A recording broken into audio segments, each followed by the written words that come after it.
Over the last 2 weeks, Dean Catherine and Canon Andy have been talking about the Leaves of the Trees installation in the presbytery of this cathedral in a season when we're looking for hope.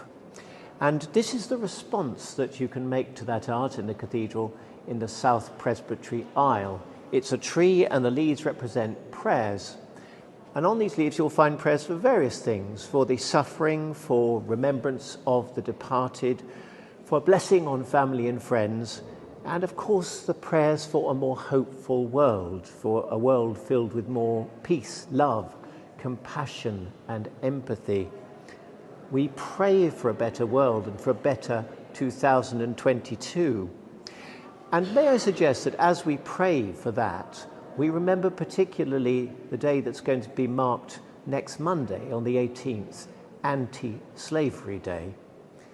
Slavery means a number of things. It means sexual exploitation, forced labor, domestic servitude, and also organ harvesting, huge abuses of the body, mind, and spirit of our fellow human beings.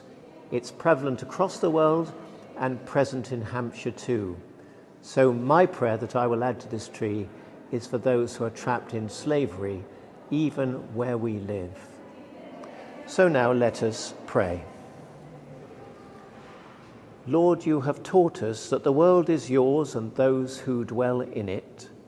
Hear us therefore as we pray for the life of the world, that every nation may seek the way that leads to peace, that human rights and freedom may everywhere be respected, and the earth's resources may be ungrudgingly shared among all.